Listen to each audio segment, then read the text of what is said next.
Good morning po sa ating lahat. Ako po ang devotioner ngayong araw sa All Nation Full Gospel Ministry. Everyday po pala meron kaming daily devotion, no, na kagaya nito. So, kung gusto niyo pong makapakinig ng mga simpleng mensahe mula sa Panginoon every morning, pwede niyo pong i-follow yung page namin sa ANFGM Santo Tomas. So, ayun po.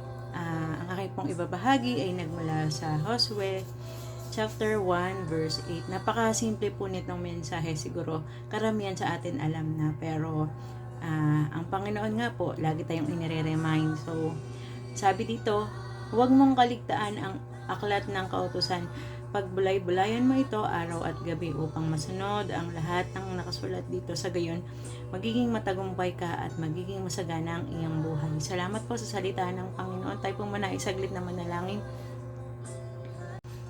O dakilang Diyos, salamat Lord sa umagang ito, sa panibagong araw na pinagkaloob mo sa amin, Panginoon. We pray, O Lord, na samahan mo kami, Panginoon, na magbulay-bulay ng iyong mga salita, Panginoon. Dalangin po namin, Lord, na ibus namin itong maunawaan at maging kagamit-gamit sa pang-araw-araw namin pamumuhay, Panginoon. Salamat, Lord.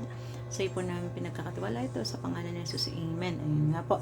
Sabi nga po, huwag mong kaliligtaan ang aklat ng kautusan, pagbulay-bulayan mo ito araw at gabi upang masunod ang lahat ng nakasulat dito. Sa gayon magiging matagumpay ka at magiging masagana ang iyong buhay. Nga po, sabi, huwag daw nating kaliligtaan. So, ano ba yung huwag kaliligtaan? So, ibig sabihin, huwag nating kalilimutan yung utos ng Panginoon. Yung huwag nating i-skip. So, ibig sabihin nito, everyday natin gagawin. Hindi nga, sabi nga, araw at gabi. So, hindi lang isang beses. Pwede ding araw at gabi masunod ang lahat ng nakasulat dito. So, pagbulay-bulayan daw natin dito araw at gabi. Ibig sabihin, magbigay tayo ng time sa Panginoon at isipin natin at unawain yung salita ng Panginoon. Kasi minsan, nakakapagbasa nga tayo, pero yung mensahe na binapaunawa sa atin ay binibigay sa atin ng Panginoon, hindi natin maunawaan kasi nga parang sabihin natin, nagbasa tayo ng Bible, pero yung para bang nagbasa ka lang ng comics na after nun, wala na, deadma. Pero dahil nga tayo nagbabasa ng salita ng Panginoon, tawag dito, isa-isahin natin, kumbaga bulay-bulayin nga natin, kumbaga konti-kontiin natin yung para maunawaan natin yung mensahe na binibigay sa atin ng Panginoon. At yun nga, hindi lang minsan kundi palagi, kasi pagbulay-bulayin daw natin ito araw at gabi. Tapos ang sabi, upang masunod ang lahat ng nakasulat dito. So ibig sabihin, yun nga, hindi sapat na nagbabasa lang tayo, hindi sapat na parang nakapagbasa ako ngayong araw na ito.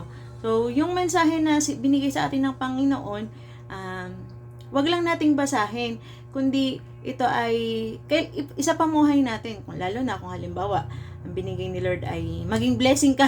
Maging blessing ka ngayon, anak, sa araw na ito. So, isapamuhay natin. Kumbaga, yung mga blessing na natatanggap natin, ibahagi natin, parang gano'n. So, yun nga, hindi sapat na magbasa lang tayo, kundi yung mga mensahe na inire-remind or binibigay sa atin ng Panginoon, isapamuhay natin, gamitin natin ito sa pang-araw-araw nating pamumuhay. Yun nga, sabi, nang sa gayon, magiging matagumpay ka at magiging masagana ang iyong buhay. So, kapag sinunod natin yung utos ng Panginoon, may mga kumbaga, yung pag sinunod natin yung salita ng Panginoon, magiging maayos yung buhay natin. So, kumbaga, yung buhay natin is dahil nga sinasapamuhay natin yung mga salita ng Panginoon, asahan mo na yung blessing ibibigay sa iyo ng siksik, liglig at umaapaw. Kaya nga sabi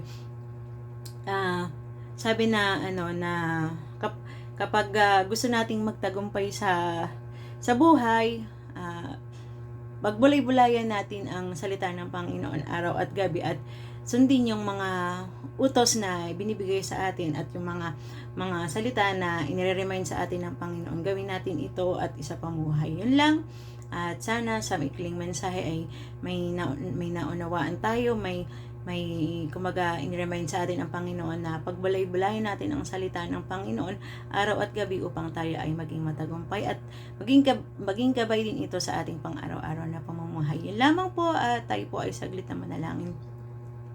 O dakilang Diyos, salamat Lord sa umagang ito sa mensahe na binigay mo sa amin Panginoon na paulit-ulit mo kami nire-remind na pagbulay-bulayan namin ang iyong mga salita araw at gabi, Panginoon, upang maging gabay, Panginoon, sa pang-araw-araw namin pamumuhay at maging matagumpay kami sa lahat ng aming mga gagawin, Panginoon, at maging guide namin ito, Panginoon. Salamat, Lord, sa oras na ito, Panginoon.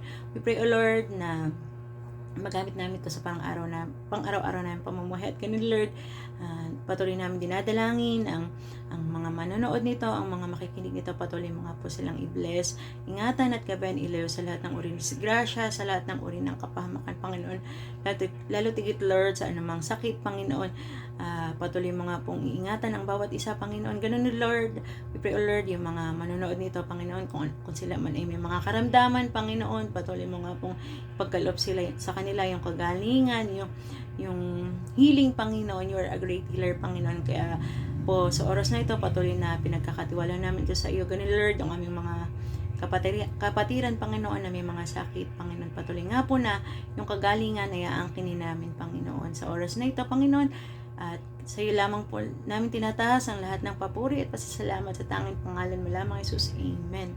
At yun lamang po. God bless po sa ating lahat. Ingat po tayo. Bye-bye po.